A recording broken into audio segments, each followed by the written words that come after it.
Hello and welcome to another episode of the Business of Business podcast. I'm your host, Roy. Of course, we are the podcast that brings you a diverse set of topics in the business world from a wide variety of guests. I want to talk about some things that may be enlightening, maybe things we didn't think about, as well as give you solutions to some things that keep you up at night.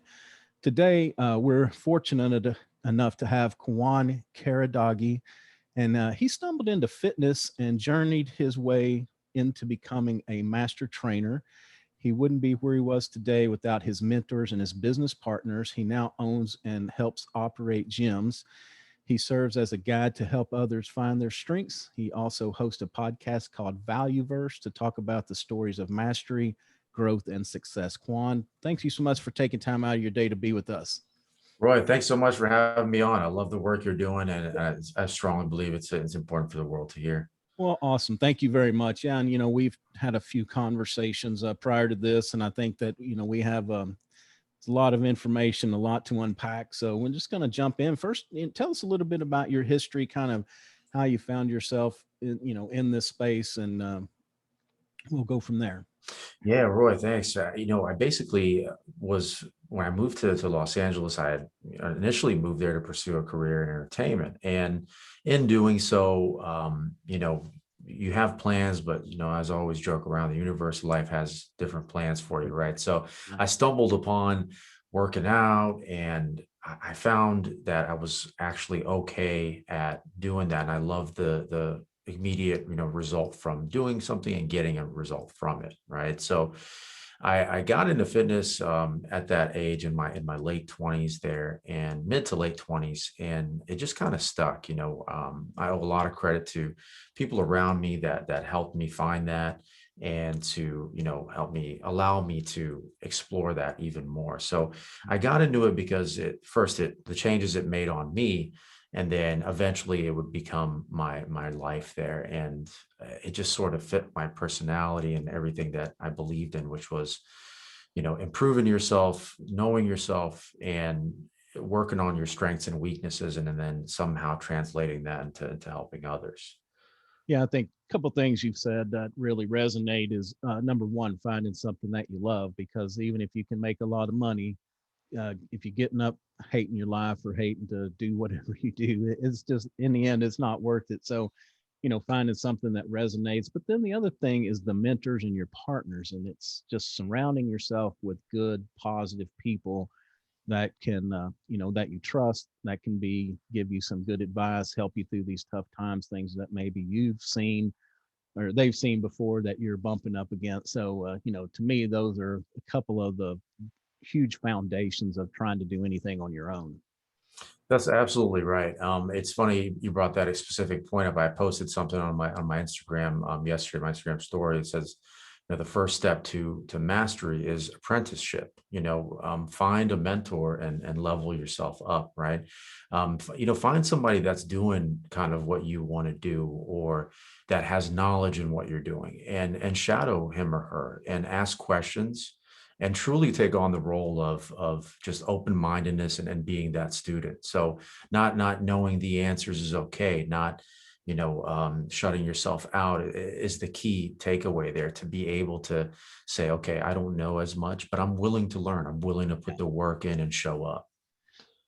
Yeah, and I think that's a misconception that we have. A couple of them. Number one is that we're supposed to have all the answers, which even when I look at hiring people, I don't. If somebody tells me they got all the answers, big red flag.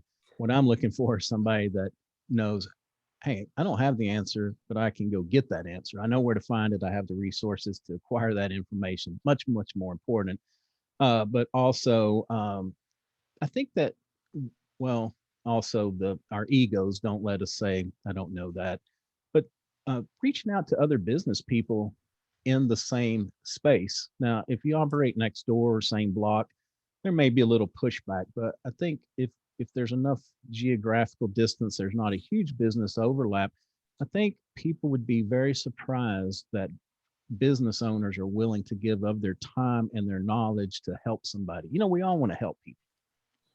That's exactly right. And I'm guilty as charged of doing that. I'll find people that are doing something or are successful at doing something, and I'll either approach or call or reach out Yeah. via email. I may not get a response, but I'll try over and over again. And I usually present it in a form of either relating to a topic that they know about or offering my service in something that I can do first, and then saying, okay, now after doing that, is there something, can I ask you a question? Can I get something, a knowledge or anything like that? And most people, you'd be surprised, are willing to help. When I started off as a personal trainer, I went up to the master trainers at the time and I asked them how they became successful at doing what they're doing. And that question, changed my life. It changed my trajectory at the career, because they told me what they did, and they helped me avoid sort of the pitfalls that I was either going to get into or stumble upon, trial and error. So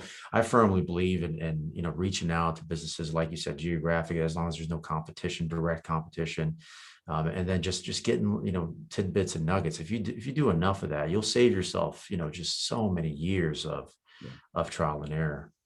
Yeah, I knew these guys that they had a round table of about 6 or 8 of them that they were in similar to different industries, but they would all meet once a month, breakfast or lunch, and talk about things. Because even though I may not understand exactly, a problem that's going on inside of a gym, if it's more of an employee problem, if I've had this same struggle with this situation, and now you're bumping into that, it's like, that is a benefit to say, look, here's some things I've done. Here's some things that, don't do this. It didn't work it didn't work well, or it didn't end well. But, just those little things, who do you use for a lawyer? Who's your CP?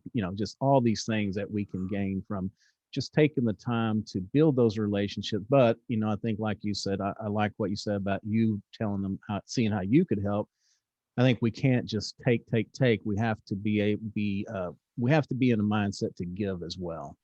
100%. And I think that's something that's forgotten. A couple things that get forgotten there, rather, is people forget to no one really bothers to ask questions, right? Right. They don't say, let me ask this person, right? You see so many successful people doing something that you want to do, but no one bothers to say, hey, how'd you do it? Or can I ask you something? Can I bench my ego real quick and say, hey, you got something for me here? And the second thing is, you got to give to get. In business, so many people want something from you, and people are used to that all the time. So if you want something for yourself, you got to offer something up. And I always try to go in with that. I'll go in, and it'll be something small. You'll be amazed. Give somebody a good review, on anything, and they'll say, wow, that's nice of them. And now you can, in turn, when you do enough of that, and not in a superficial sense, but in a sense of truly just wanting to collaborate and help each other out. Yeah. Yeah. You can't underestimate the importance of that at all. So, the one thing I like about, and the one thing that interested me about you being a guest on here is a couple things, is self improvement, because I know that is a big part of the fitness industry. People come to personal trainers because they want the self improvement. But we can also look at this from a business aspect too, is that to be successful, we have to look at ourselves every day. What are we doing? What's working? What's not working? How, we have to measure. How do you measure? Make these tweaks during our daily life. And I would venture to say, it's like training. If you want to run a marathon or if you want to lose weight, I can't come to you and say, it's Sunday, Quan, I'm really looking to lose 100 pounds by next week, maybe the end of the month. And, we have to manage these expectations. But the same with an entrepreneurship, we can't come in and say, hey, I've got an idea for a business and I want it to be, wildly successful next week. We all hope that happens, but this is a journey, and it all starts with small steps and really evaluating what we're doing. That's exactly right. And for me, it started off as in the health aspect. When I saw that I had, and what I just always tell, and why I always tout, physical activity, is because there's a couple things that happen when you get out of your headspace there. So when you start moving or you start working out or doing anything physical, it could be walking. A fascinating phenomenon that happens is transient hypofrontality, right? Which means that your prefrontal cortex goes offline. part of your brain shuts off and you're allowed to sort of get out of your head a little bit, right? And for me, that helps me. That's kind of how it started. I was able to work out and I would come back and I'd have a fresh perspective on problems and things. So I always say, go small with something that that you can build efficacy in, and physicality really helps with that. And then coming back to those issues and revisiting those, and that could be anything on a business level to enrolling in a class, picking up a business book. Education and strength are going to be the two things that will always pay back tenfold in dividends for you. So, my message there is start getting out of your head by getting into your body a little bit, by doing some movement, and pick up, insightful books and people around you that help push you to further heights, and then work on yourself. Go small. People try to go for the big, as I've heard, quantum leap, right? They try to go for this big jump, and then they find themselves shortened, and then they look back and say, well, what happened, right? And nothing's going to change unless you practice it daily. So whatever it is that you can chunk down in a small thing that you can do, you're going to build a habit, and over time that thing will just compound enormously. Yeah, I think the part that goes on that is consistency as well. There's a great book. It's kind of older, but it was called The Slight Edge. Oh And man, one of my favorite books. okay, so Yeah. that's like this guy. He talks about well, let's just take the weight loss journey. Is that if you eat a Big Mac every day and you quit eating one for one day, it's not going to make that much difference. But you quit eating it for every day, and kind of he uses, I think, baseball a lot, like the guy that goes out and he hits like 500 extra pitches every day. He does it one day, not much result, but you do that over a year, now all of a sudden you probably increased your batting average and increased your paycheck as well. 100%. And that goes for everything down to, fitness. It goes down to sales. It goes down to every little thing that you do. Time is the X factor, right? Everything happens over the course of time, as he says, which kind of Jeff Olson, the author there. It's one of my favorite books because that people don't see the long-term view of things, right? They see the short term, they see the day-to-day, but you got to step back and say, okay, what happens over time if I do this, right? If you go up and you make 10 sales calls a day, it might not seem like many calls, but over the course of, a week, that's 70 sales calls, right? You're going to get 2 or 3 sales, right? It's just, it's the consistency of doing it daily. And that's the beauty I found in fitness, because I knew that if I did that, the dividends would pay back tenfold. So it's all about just seeing that geometric long progression that as humans is so hard for us to see. Yeah, and talking about sales, I usually try to relate that to the agrarian society. Back in the 1800s, is you planted a seed, you have to cultivate it, Right. and then you can reap the harvest. Where a lot of times, especially in sales nowadays, is like you get the phone calls like, Juan, are you ready to buy? Well, no, not right this moment. And it's like, we're off. It's not, we don't cultivate that. We're off to the next shiny object. But and it's the same in in business, and I'm sure in fitness as well. As you can't just decide today, even though you decide today you want to make that change, you have to manage your expectations that, man, this is a long haul. I mean, That's life right. is That's it's right. a what they call, it's a marathon, not a sprint. So when we set up our marketing and everything like that, we have to take that into account. Because the other thing I see is people jumping around and not giving things long enough to play out. It's like, oh, I spent some money on a Facebook ad last week. I ran it for 3 days, spent $30. And then now I'm off to Instagram and I'm doing this, it's like all over the place, instead of maybe just backing up, making a plan, sticking with it. And that's the other thing about like the having more things in play, especially when we talk about marketing, is that we have a plan with multiple aspects, and then we take this for the long road. Maybe we could tweak it as we go, but it's the same in business. I mean, you have to give it a chance to develop, reach out, people, and especially the higher dollar you get. And I'm sure that you may see this diversity in your space that, selling the memberships takes one uh, methodology, where when you start selling the training packages, it's something totally different. That's absolutely right. And, paying attention to the data, just to touch up on that point, is an important one, right? If you don't give enough time for that data to accumulate, then you got nothing to really, base it off of. So in exercise is the same thing. People will jump on an exercise program, they jump off. And I Right. said, well, you never really gave it a chance to take off there. You gotta stick with it daily. And that's, regardless of the way that you feel, right? I think, E.M. Gray, who wrote the article on the common denominator of success, was successful people willing to do the things that unsuccessful people weren't willing to do. Right.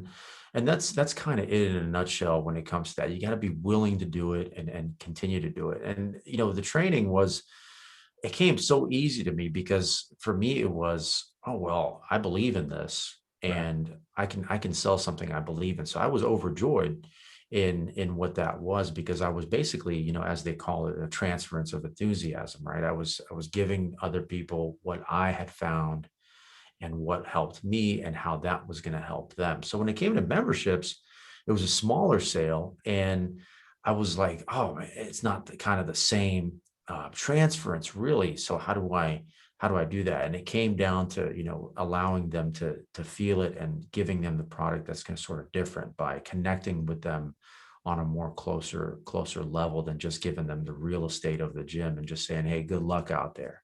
It was, hey, let me, I'll meet you. I'll tell you which way to go, and I'm here for you to support you, Yeah. and just giving that value over and over and over again until they trust you.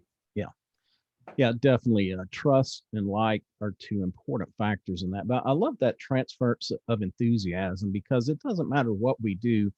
I'm the same way. I don't, I enjoy sales, but I really need to be selling something that I believe in. I couldn't, I wouldn't make a good, because I like to do that. I'm excited about this product, and, I want to share it with you. That's what this is all about. I take it that way, instead of me trying to actually sell you on something. I want to get you to buy in and believe it exactly like I do.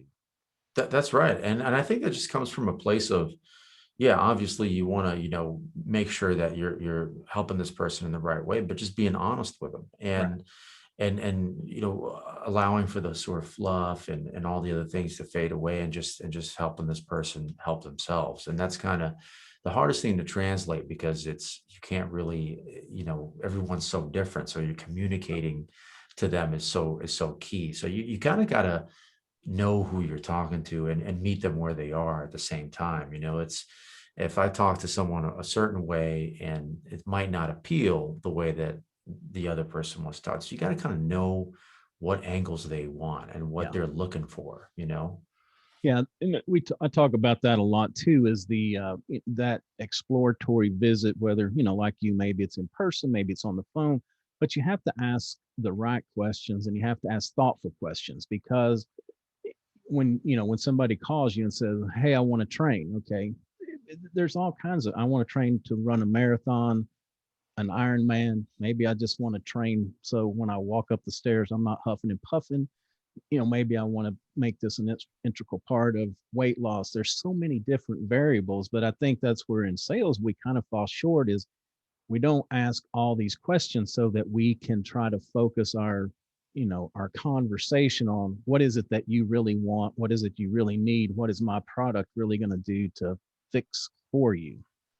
That's exactly right. And for me, a big part of it was, I would get so, the first, couple of years that I gotten into it, or first couple weeks, excuse me, I would be so excited about it that, I was used to just talking to people, and that was kind of it. And I think the most important thing for me was that after every, consultation or something that I had, I would always sit back, and the ones that didn't buy, I would ask myself, what got missed? What didn't I listen to? Yeah. And what did I either not go over? So that improvement in itself is kind of what helped me sort of, get better at each one, and do a better job of listening, or doing a better job of allaying someone's fears, or building that trust. And that's kind of, the message and improvement there is, it doesn't, ignore sales either. Sales requires you to to constantly revisit and make yourself sharp and better, right? Which kind of leads to the reinvention. But I had gotten so good at talking about it and being happy that when someone was finally ready to buy, I think it was the first one, I was shocked. I thought I wasn't really expecting that, because I Right. thought we were just going to talk. I was getting ready for you to leave. And I didn't know what to do. I didn't know how to use the computer right. So I had to run around, try to find my manager. And then, I thought, wow, this person kind of believes in me, because you're the product, right? As the personal trainer, you're the person that is you're selling yourself, you're selling your services, your ideologies, your science, right? Your philosophy. So getting that was very awakening, because then I knew I had to deliver on that. And that's the important thing. It doesn't end at the sale. You got to go the extra mile to deliver, your product, and make sure that they see that, and they get what they paid for.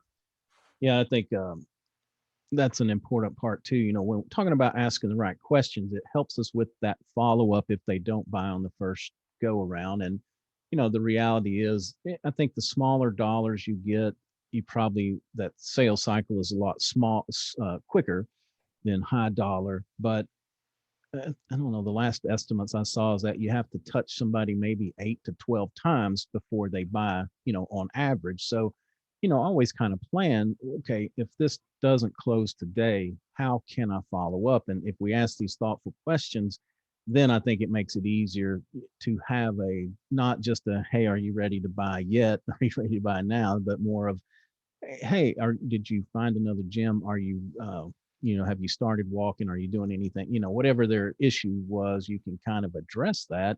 Or something else I like to do is just maybe I find an article in a news or in a, online nowadays, but you find an article that speaks to what they were thinking about. And so I just, I'll have like 5 prospects or maybe even customers that I will send this email to and say, hey, I saw this. I thought you might enjoy it. And then here are 3 bullet points that I really found interesting. I thought you would like, just like that. Just stay in front of them. That's exactly right. I think you nailed it. And I read a simple quote that by Gary V that stuck with me, and it's still repeats to me this day. It was so easy and simple. It's give value, give value, give value, ask, right? And for me in the gym, it was finding someone and saying, hey, I like what you're doing. I try this, hey, this is cool. What do you need help with? Right. What is it that you're looking for? Okay, great. And not trying to press your agenda all the time, just keep giving value, keep giving value. And then eventually that person says, you know what? This guy's got a lot of knowledge. He can probably help me a little bit. Right. They got to come to that realization, and once they come to that realization, they trust you. They say, okay, now I'm ready to go. And now you have someone that's bought in, and then you're going to make great strides and have a beautiful relationship together. Yeah. Yeah. 2 points I think there is one is that sometimes when we give this knowledge and advice, um, we can actually show people how difficult this situation is, and they come to realize that, hey, I really do need this guy's help. A lot of times people are scared. They're like, oh, I don't want to give anything away. But then, if it's like well, just like in your business, I can come in and sit down and work on a machine probably without much help. But I've had a personal trainer that he designed so many other activities for us to do. Didn't have any, it wasn't him standing there counting reps on a weight machine. I mean, he had all these contraptions that he had me working on. And so, the value in that for me was that he had all this knowledge of all these different things you can do. And so sometimes sharing that knowledge, I think, really leads people to the point of, man, I need this guy. I'm not doing it on my own. And the second point, sorry, I didn't. One more thing I was going to say about that is that sometimes it's that reverse psychology too. I've actually had people that, yeah, they were kind of waving iffy in this, and I said, well, maybe this product isn't right for you. You'd be Right. surprised. Yeah, that's exactly right. I've read that before, and allowing them to say, well, wait a minute, why is that? Why Yeah, isn't it right for me? yeah, And that's a great question they can ask themselves, right? likely. Yeah, we just, I don't know. I'm just not a pushy. I don't want to. Because what I have found is when you push somebody to be a client, they usually it turns out bad. It just is not a good relationship as much as like you said, if they trust you, they want to work with you, then life is pretty good after that. So I think you have to, my personal opinion, I know there's some people like, you gotta be pushing, you gotta be hammering them all the time. Why aren't you buying? You can afford it, all that. But we never know other people's positions. And so whether it's time, money, whatever, you have to be respectful of that.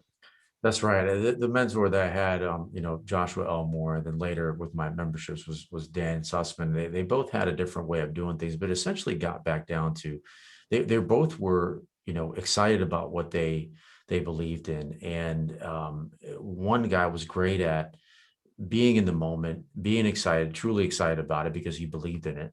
And then he really did a good job of simplifying what that was, right? So not a lot of just talk and peaks and valleys and emotion, but rather, clarifying that message for them Right. so that they could grasp it and say, okay, this makes sense because less is more for him. And then, my mentor Josh would do a better job of getting them emotionally bought in as to seeing why this product was going to help their future and what they wanted to Yeah. do. So giving them the promise of the future and what that holds for them if they do that is paramount as well. So David and I, as well as my other business partner, he's in the way of explaining things better and helping you choose options to find out what it is. So there's no right or wrong. It's what those strengths are for you, and then finding out how to just really use those without going back to and trying a bunch of other things that may or may not work. Yeah. The other thing, again, putting our egos aside is maybe if we're struggling or if we're new, is have somebody listen in on these sales calls. And I've done that before when I'm new. And again, I don't try to hide it, because if I was trying to sell fitness to you right now, I would struggle and it would be hard. And you could, as a customer, you would see that. I was like, wow, what's wrong with this guy? Whereas you can just have somebody look, my colleague, my manager, I'm new. He's going to sit down, make sure I cover everything right. But that's how you learn, because, if they're good, they will let you go through the process, and then you can debrief after that to say, here's what you could do better. Here's how you could tweak that. And I like the other thing you said there was paint that picture of what does success look like. I mean, if you want to run a marathon, it's crossing the uh, finish line. Yeah, I did it.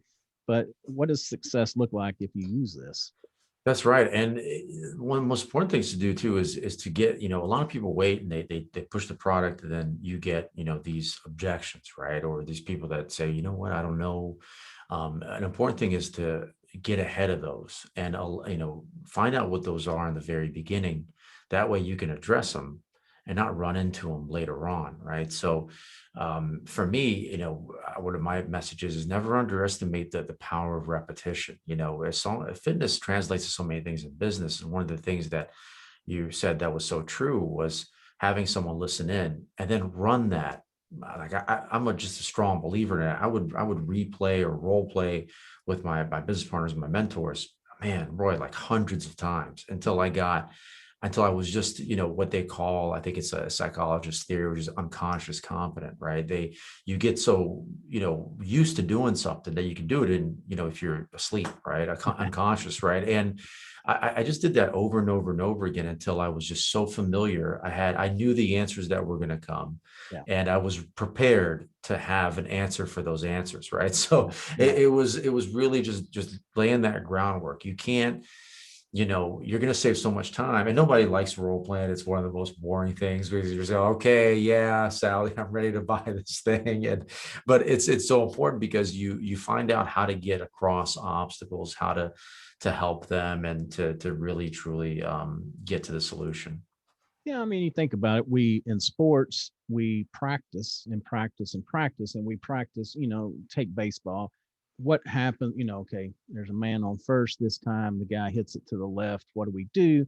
Now you got first and third, you work through all of these scenarios. So, well, you work as a team, but you also, as an individual, you have to think, okay, in this situation, this is what I'm going to do. And it's the same with fielding, questions from sales or from prospects. You want to be able to flow, be able to give them a good answer. Not the other thing too is I'm much more, I have much more respect for salespeople that say, you know what, I don't know the answer to that versus making something up. But, I think if you're prepared, then you don't put yourself in that position. But, you kind of, like you said, you're prepared for what objections are going to be thrown at you.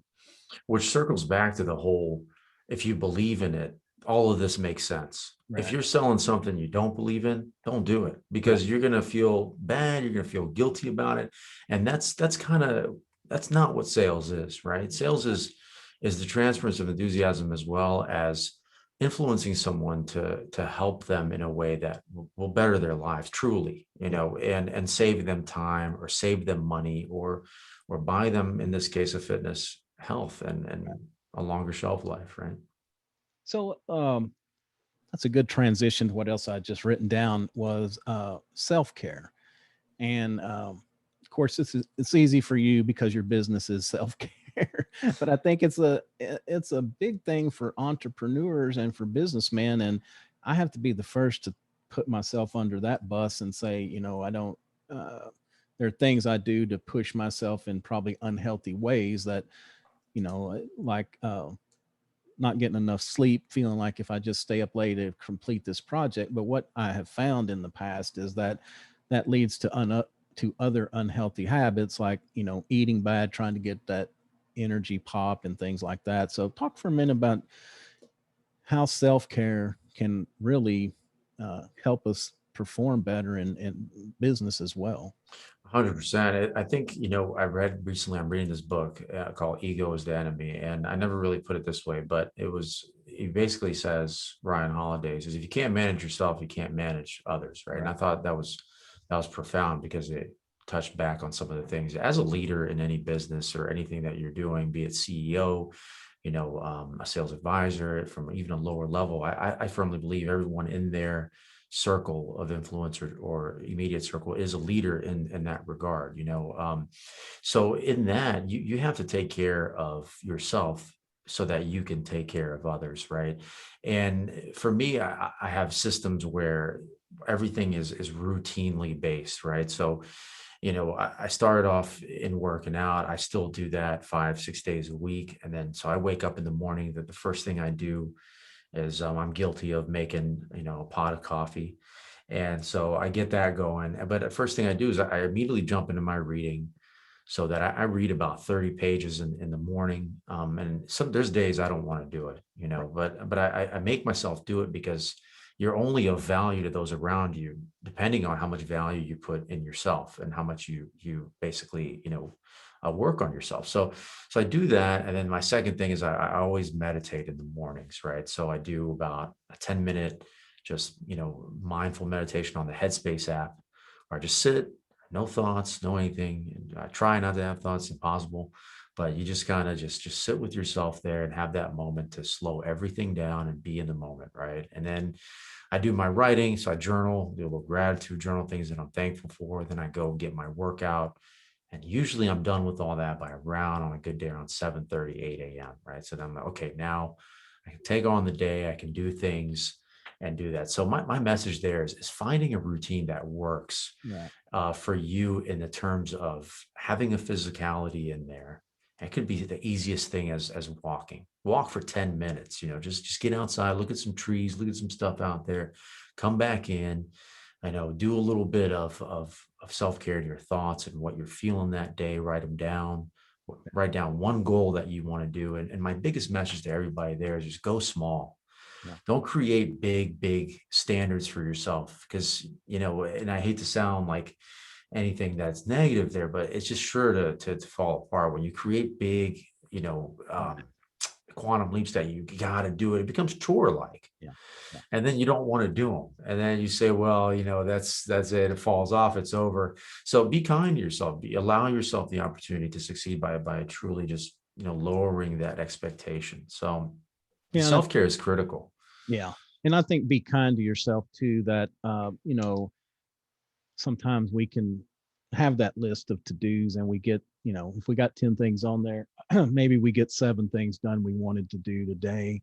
And we spend our time beating ourselves up over these 3 that we didn't. And, if we prioritize and we got the most important ones first, it's like be kind. You got 7 done. Pat yourself on the back. Say it was an awesome day, because if you could bat 700, you'd be making a gazillion dollars in major leagues.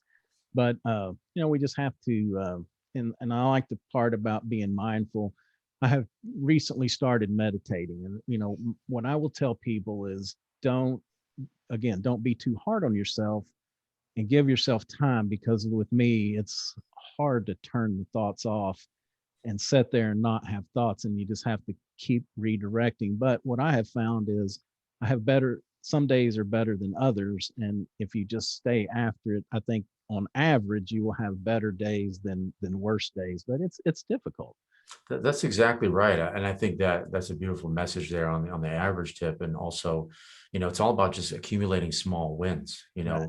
Create as many small wins for yourself as possible on a daily basis, and you'll be surprised. Over the course of 6 months to a year, it's going to show up big time for you. So, getting out in nature, in and of itself, I just recently read that you're supposed to spend either 20 minutes 3 days a week, 5 hours a week, or 3 days out of the year, 5 hours a month, or 3 days out of the year. So that's kind of 25 and 3, and that's supposed to have these effects on your mind to sort of slow you down and get you in a place of better optimization. It's all about getting to that place where you're able to perform, right? And that could be something as easy as going to sleep on Yeah. time, and it's you got to prioritize yourself and in order to do those other things well.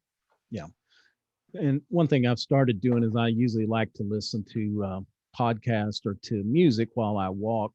But so if I'm at the gym on the treadmill, I still do it. But when I'm walking around the neighborhood, I've gotten where I take them off and just try to listen to the nature and just have that quiet time. Because really, I do a lot of strategic work, so it's a lot of problem solving.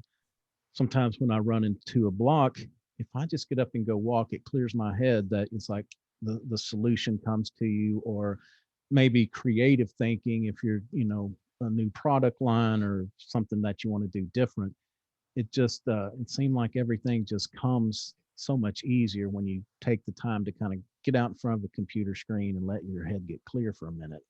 That's right. These top athletes and top business people, they all have ways that they're in a constant state of this productivity on this, and they enjoy it, right? Right. And how do they do that? Not everyone is like that. Everyone has problems. Everyone has personal things going on. But in fitness, and this translates to business and life, I always say, the growth happens when you rest. Right. When you work a muscle, and you go home and you have proper nutrients and you sleep, that muscle grows back stronger. It's the same thing in business and life. If you work all the time and work yourself to the bone, first of all, you're not going to have a great attitude and mindset after 3, 4, 5 years of that. And then second, you're going to get tired. You're going to need sleep. You're going to need rest. You're going to need to reset. I know, because I worked myself to the point of exhaustion, 60, 70-hour work weeks. I had to learn the hard way and say, hey, it's time to slow down. You're getting these messages of, not feeling too hot all the time or not wanting to go to work. These are signals. Yeah. So you got to strategize. And like you said, problem solve and say, okay, I need to step away a little bit so I can come in a little bit harder there and be more effective. So take that time out for yourself, 100%. Yeah, because that's why we do this. Is we do this to people try to get to be entrepreneurs because they want more control over their time and what they do. But then it's unfortunate because again, I'm guilty of this at times. You get into the thing, instead of the dog wagging the tail's wagging the dog, and you're letting the business move you around on the chessboard instead of you taking control and moving the business. So always take time, because that's what it's worth in the end. It's those relationships, and we don't want to lose trying to build a business for our family, but then lose our family in the process of that because That's we're not paying attention to them. So well, yeah, well said on that. I never really thought about that, but that's exactly it. Yeah. yeah, yeah. Well, Quan, I appreciate you taking time out of your day. It's been an awesome conversation. So tell me this: what is a tool or a habit, something that you do every day that really adds a lot of value to your life? Man, outside the meditation and the working out and the exercise, I'd say, connecting with people is one of the most important things that we can do as human beings. You can have the best routine in the world. If you're not connecting with somebody or having a meaningful conversation, for me, sitting in this podcast with you is one of the highlights of my day, because it allows me to connect with another individual that we can, share thoughts and feelings with. And that's what we're meant to do, so Intel has this philosophy what they call it wandering about. So a person from a department will go to another department and sort of wander and talk to the other individuals in that department. They come back, with more perspectives. And the gym is the same way. I was joking around with a couple buddies, and I was holding the door. I was working out the other day, and I held the door for a friend of mine. I said, welcome back to the school of strength and improvement. And he had let out a chuckle. And I went out to the gym floor and I connected with one of our members there who's a Marine, and we had talked, and we were talking about sort of the things of the struggles and the things we were getting through. And the answers are out there with those fellow individuals that, are sharing the same thing you are. And you're not alone. You just go out and meet them and talk and strike up a conversation with somebody in your department and get to that humanistic level. Right. Yep. That human contact. It's very important. We can spend so much time in front of our computer screens that we kind of lose that ability if we're not careful. So no, that's good advice. So what kind of people do you like to work with? How can you help them? And of course, how can they reach out and get a hold of you?